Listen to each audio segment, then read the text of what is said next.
I've spent more years than I care to count looking into the eyes of people who think they can play me. I've sat in interrogation rooms in Chicago where the air was thick with the smell of stale coffee and desperation, and I've stood on a stage in front of millions, but the look of a liar never changes. It's a specific kind of flicker in the iris, a way the voice goes up just a half octave when they think they've backed you into a corner. I've seen the worst that humanity has to offer. I've seen the bruises, the broken bones, and the shattered lives left behind by people who have no soul. Because of that, I have zero patience for anyone who tries to manipulate the truth. When you've carried the weight of a badge, you learn that the truth isn't something you can negotiate with. It's objective, it's hard, and it's the only thing that matters at the end of the day. People come onto my stage thinking they can use me as a weapon in their twisted games, thinking they can wrap themselves in a cloak of a victim to hide the rot inside. They think because I'm a big guy with a loud voice, they can just play the part of the wounded bird and I'll fall for it. They couldn't be more wrong. My job isn't just to talk, it's to protect the people who actually need it. And that means I have to be the one to tear down the walls of every lie I encounter. I don't care who you are or what your excuse is. If you stand in front of me and try to sell me a story that doesn't hold water, I'm going to find the leak and I'm going to make sure the whole thing collapses on you. I've seen real victims, I've held their hands and promised them justice. So, when someone walks into my house and spits on that by making up stories for attention or revenge, it gets under my skin in a way I can't describe. It's a violation of everything I stand for. That brings me to a woman named Kayla. Kayla walked onto my set with a neck brace on and her arm in a sling. She looked fragile, like a stiff breeze would knock her over. She sat down in that chair and started telling me a story that would make anyone's blood boil. She told me her boyfriend, a guy named Derek, had gone into a blind rage.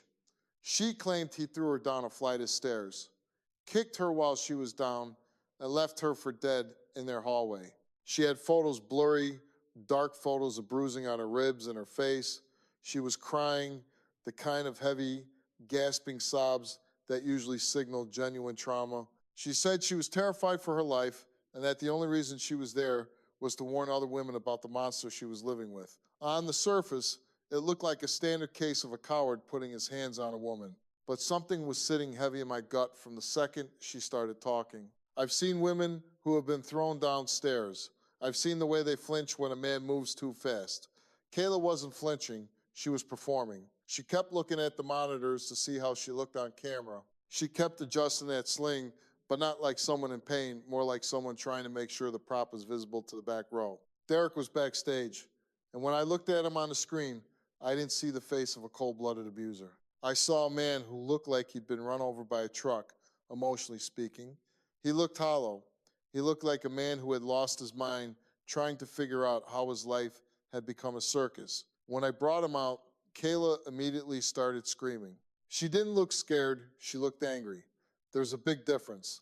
A victim of that kind of violence usually shrinks when their abuser enters the room. Kayla puffed her chest out. She leaned toward him.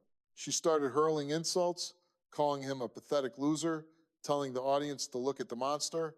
Derek just sat there. He didn't yell back. He looked me dead in the eye and said, "Steve, I never touched her. I love this woman, but I never touched her." I looked at the medical records Kayla had provided. They were flimsy. A few printouts from a walk-in clinic, nothing from a major hospital, no x-rays of the supposed broken ribs, no police report filed on the night of the attack. She claimed she was too scared to call the cops, which happens, but her story about the injuries didn't match the timeline of the photos she was showing. I started digging. I asked her specifically about the night it happened. I asked her what time she went to the clinic. She stumbled. She said it was Tuesday. Then she said it was Wednesday morning. I pointed out that the photos she claimed were taken right after the fall showed her wearing a shirt that she wasn't even wearing in the video her neighbor took of her walking her dog on that same Tuesday afternoon, walking just fine. No limp, no sling, no brace. The audience started to murmur. You could feel the air in the room shift. It's that moment where the narrative starts to crack and the person holding the lie realizes the ground is getting soft. I leaned in, I didn't yell, not yet. I just asked her why she was walking her dog without a care in the world 4 hours after she supposedly had her ribs crushed and her neck wrenched. She started talking fast, bringing up things Derek had said 3 years ago, trying to deflect. I didn't let her. I pulled the conversation back to the bruises. I told her I'd seen a lot of bruises in my time, and hers looked remarkably like theatrical makeup. They were too purple in the center with no yellowing at the edges, even though she claimed they were 3 days old. I've had a lot of people try to play me, Kayla, I said to her. But when you lie about domestic violence, you're not just lying to me. You're mocking every woman who is currently hiding in a shelter, terrified that her husband is going to find her.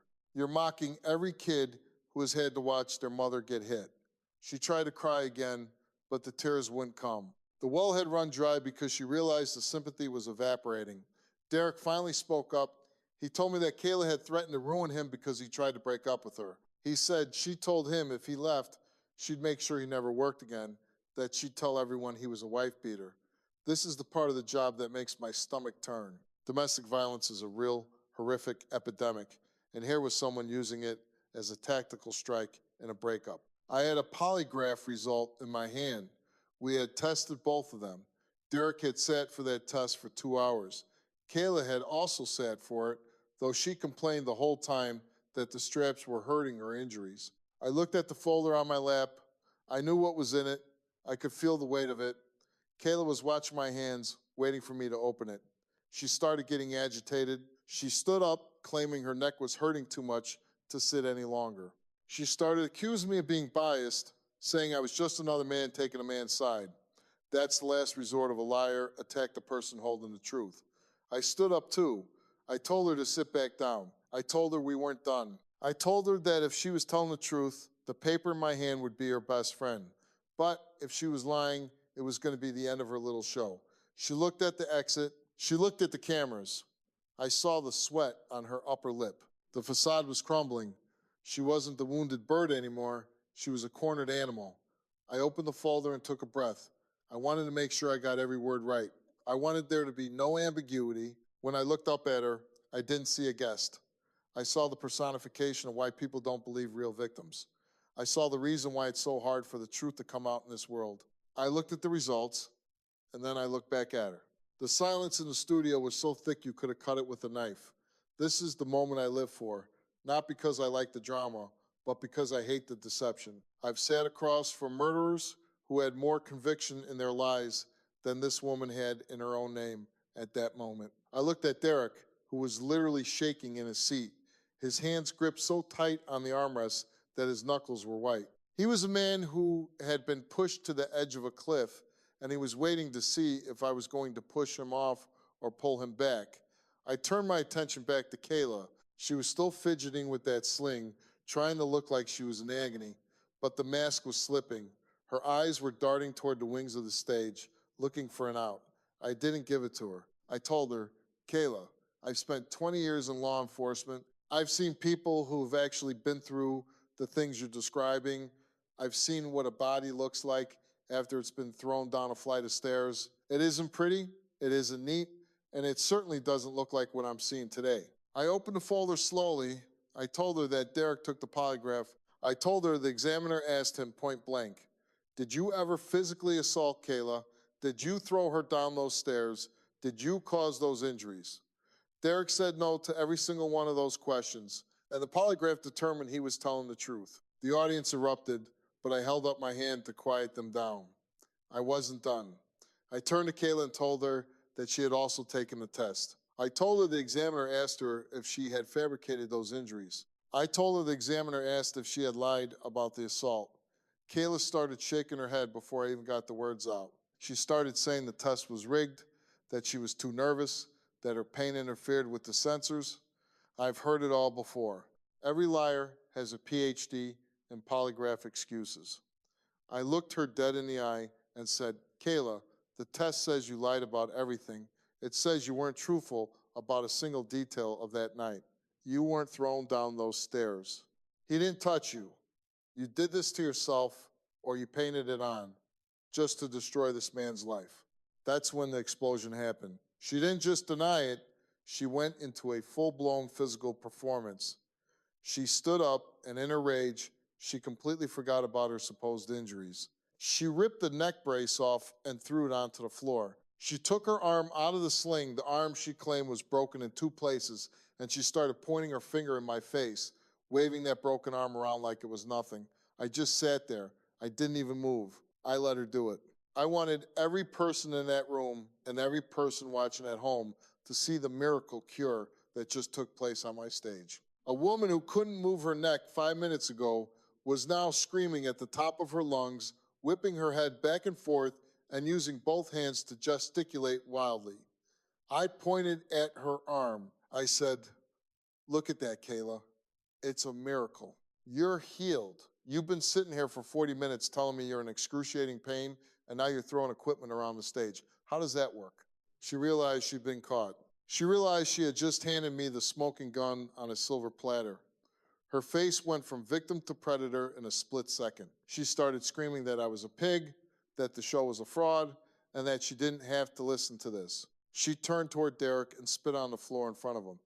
I stood up then. I don't let people disrespect my stage, and I certainly don't let them intimidate the people they've already spent months trying to destroy. I told her to get back in her seat. I told her she wasn't going anywhere until she looked at the man whose life she tried to ruin and admitted what she did, but she wasn't having it. She was done playing the part because the part didn't work anymore. She turned around and started storming off toward the back of the set.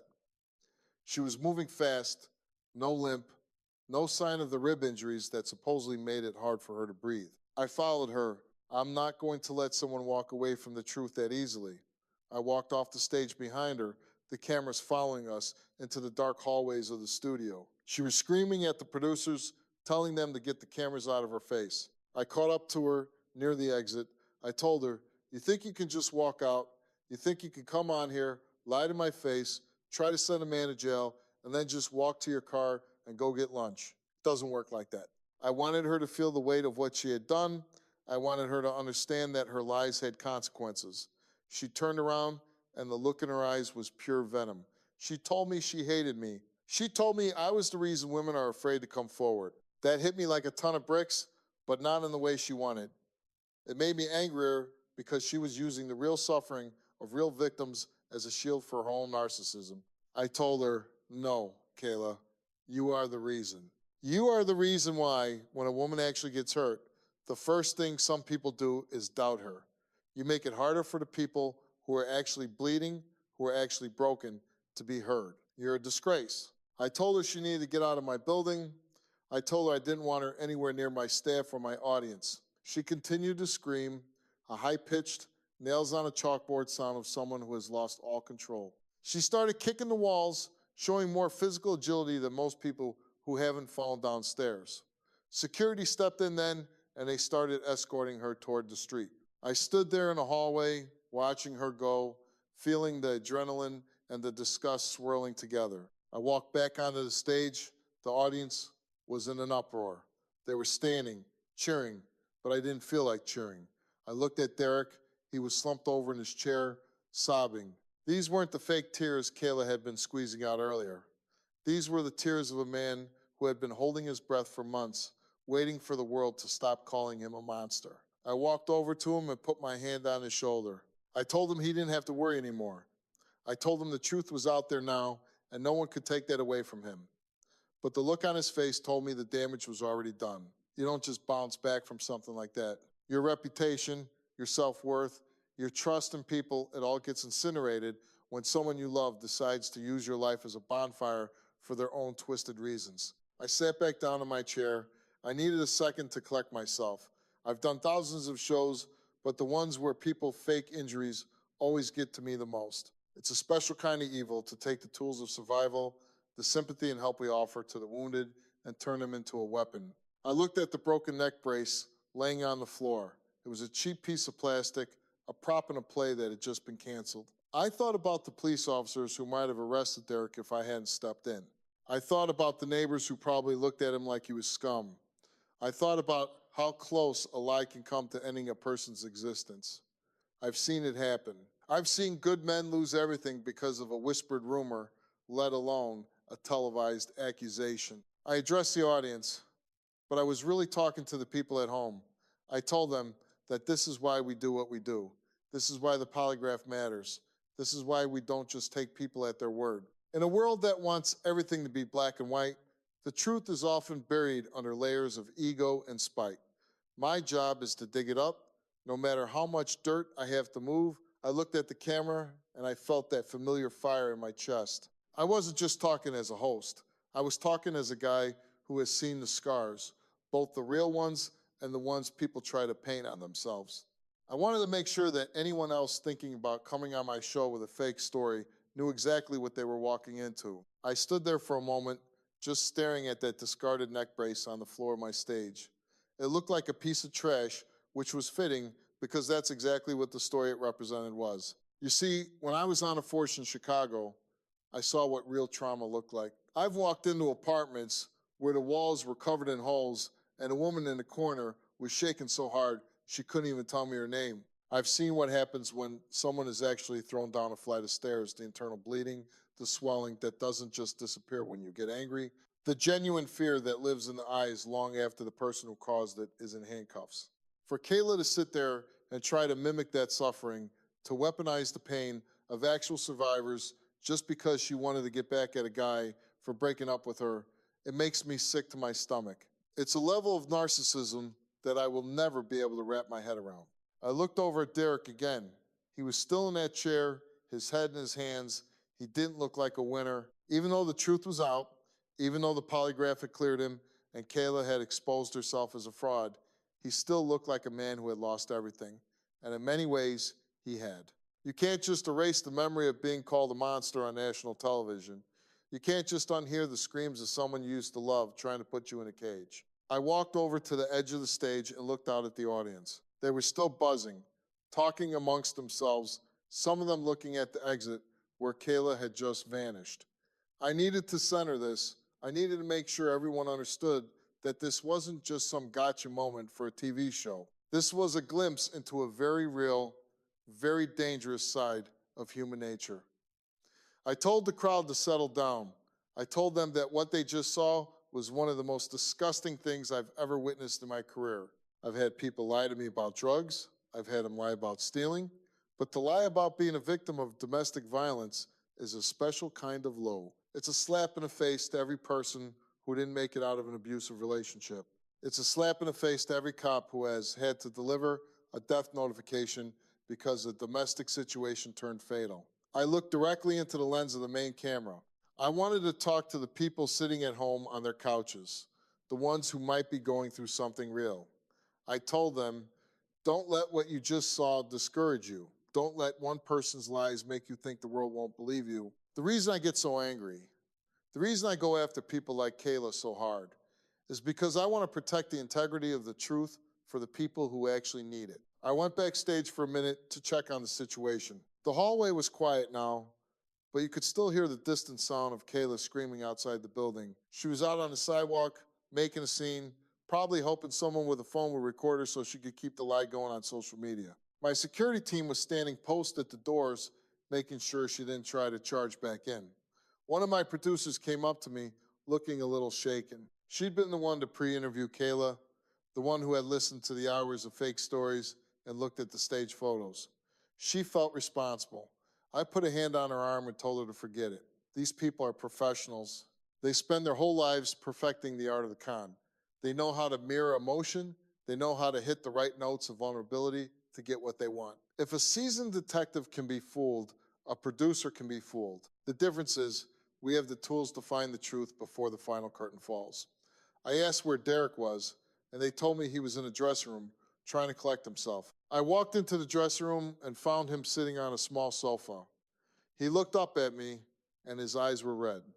He thanked me. He said he didn't know what he would have done if the truth hadn't come out. He told me he'd been living in a nightmare for 3 months. He'd lost his job because Kayla had called his boss and told him he was an abuser. His family had stopped taking his calls. He was staying on a friend's couch because she'd gotten a restraining order against him, kicking him out of his own apartment based on those fake injuries. I sat down across from him. I told him, Derek, you're a free man today, but I'm not going to lie to you. It's going to be a long road back. People have short memories for the truth, but long memories for the accusation. You have to be patient. You have to keep your head down and live your life with the same integrity you showed today. I told him we'd help him. We'd give him the footage. We'd give him the results. We'd do whatever we could to help him clear his name with the people who matter. But as I sat there talking to him, I couldn't stop thinking about the moral vacuum that Kayla lived in. What does it take for a person to wake up, look at themselves in the mirror, and decide to paint bruises on their ribs? What goes through your mind as you're buying a neck brace at a pharmacy, knowing you're going to use it to try to send an innocent man to prison? It's a level of calculation that borders on sociopathy. She didn't just want to leave him, she wanted to erase him. She wanted to destroy his reputation, his livelihood, and his freedom. And she was willing to use me and my platform to do it. That's the part that really sticks in my craw.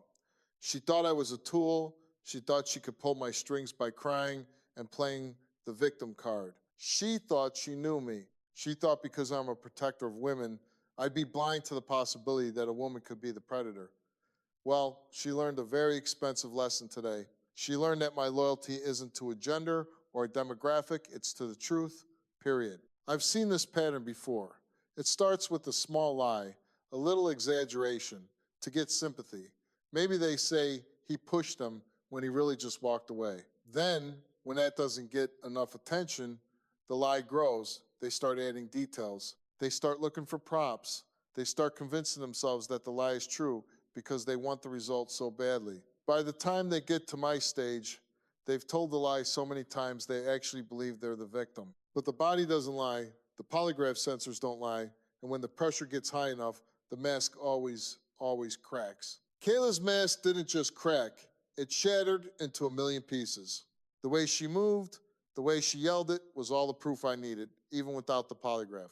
You don't go from crippled to combat ready in 3 seconds unless you were faking it the whole time. I headed back to the stage to wrap things up. I wanted to leave the audience with something to think about. I stood in the center of the lights and looked around. This job is heavy. People think it's just television, but for the people in those chairs, it's their life. It's the worst day they've ever had, played out for the world to see. And I take that responsibility seriously. I don't do this for the ratings. I do it because I believe in accountability.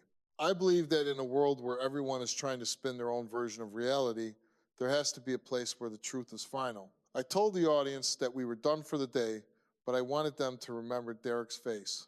I wanted them to remember that for every Kayla out there, there's a man whose life is being torn apart, and for every real victim out there, there's a Kayla making their struggle 10 times harder. I walked off the stage for the final time that afternoon, and as the lights went down, I felt that familiar weight on my shoulders. It's the weight of the stories that don't have happy endings. Derek was cleared, yes, but he wasn't whole. He was still a man who had been betrayed by someone he trusted. He was still a man who had to go back to a town where people had already judged him. I walked past the trash can where someone had thrown the neck brace and the sling. I looked at them sitting there amongst the coffee cups and the script notes. Just props, just lies. I went back to my office and sat in the quiet for a while. I thought about my time in Chicago, about the people I couldn't save and the ones I did. You do this work long enough and you realize that the battle for the truth is never over. There's always going to be another Kayla. There's always going to be another person who thinks they're smarter than the facts. And as long as they keep coming, I'll be here waiting for them. I'll be the one to look them in the eye and tell them exactly who they are. I sat there in the silence of my office, the hum of the air conditioner, the only sound breaking the stillness. My mind kept looping back to the look on Kayla's face right before she bolted. It wasn't fear, it wasn't shame, it was the look of a gambler who had just watched their last chip get raked off the table by the house. She hadn't expected to lose because she had spent so much time convincing herself that her truth was the only one that mattered. That's the thing about people who live in a world of deception. They start to believe their own lies are a form of currency, and they're shocked when they find out the rest of the world won't accept them as legal tender. I've spent my life dealing with people like that. In the police department, we call them frequent flyers. People who would call in a crime just to get attention or to get an edge in a custody battle, or just to watch the chaos they could create with a single phone call. It's a sickness. It's a deep-seated need to be the center of the universe, even if that universe is built on a foundation of garbage. I thought about the real victims again. I couldn't help it. I thought about a woman I met years ago on a domestic call in a rough part of the South Side. She was hiding under a kitchen table, her face so swollen she couldn't see out of one eye, and she was still trying to tell us that she'd just tripped and fallen. She was protecting her abuser because she was terrified of what would happen if she didn't. That's real domestic violence. It's quiet, it's ugly, and it's filled with a soul-crushing shame. Then you have someone like Kayla, who walks onto a national stage, puts on a plastic brace, and shouts her pain from the rooftops. It makes my blood boil because she's using the very real blood of other women to paint her own fake picture. She's taken the limited resources of empathy we have as a society, and she's draining them for her own selfish ends. Every time a woman like Kayla lies, a woman like the one under that kitchen table becomes a little less likely to be believed. That's the real crime here. It's not just the lie she told about Derek, it's the damage she did to the truth itself. I checked my watch. The crew was probably starting to break down the set by now. I knew the stagehands would be picking up that neck brace and throwing it in the bin along with the used water bottles and the gum wrappers. It's funny how something that was supposed to be a symbol of a life-shattering injury ends up being nothing more than a piece of clutter. I wondered where Kayla was now. She was probably halfway home, already crafting a new story, a new way to be the victim in this scenario. She'd probably tell her friends that I was a monster, that the show was rigged, that she was bullied. Liars never stop lying. They just changed the target. But for me, the case was closed. I'd done what I came to do. I'd given Derek his life back, or at least the pieces of it that were left. I hoped he'd have the strength to put him back together. I hoped he'd realize that he's better off alone and struggling than he ever was with someone who was willing to put him in a cage just to satisfy a grudge. I stood up and walked over to the window. The city was moving down below. Thousands of people going about their lives, most of them honest, hardworking folks just trying to get by. And then there are the predators. They come in all shapes and sizes. Sometimes they're the guy with the loud voice and the heavy hands, and sometimes they're the woman with the soft voice and the fake sling. My job doesn't change regardless of who is standing in front of me. I'm the barrier. I'm the one who says no further. You don't get to cross the line of basic human decency on my watch. You don't get to destroy another person just because you're bored or angry or small-minded. I take a lot of heat for being aggressive or judgmental, but the people who say that haven't seen what I've seen.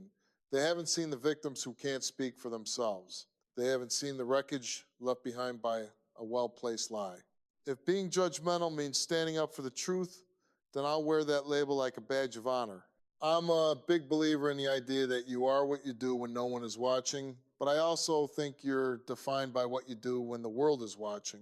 Kayla had a choice. She could have walked onto that stage and been honest about the breakdown of her relationship. She could have talked about her hurt and her anger without inventing a felony. But she chose the path of destruction. She chose to try to ruin a man's existence.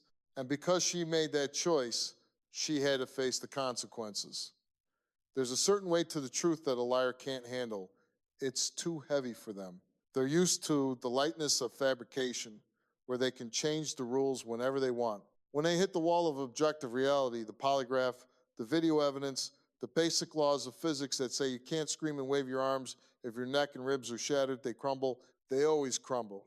As I grabbed my jacket and headed for the door, I felt a sense of exhaustion, but also a sense of peace. People ask me all the time how I keep doing this show after all these years. They ask how I can stand to listen to the stories and deal with the losers day after day.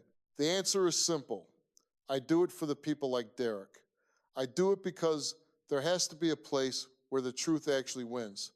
In a courtroom, things get bogged down in legalities and technicalities. On the street, things get messy and violent. But on that stage, it's just me, the guest, and the facts. There's nowhere to hide.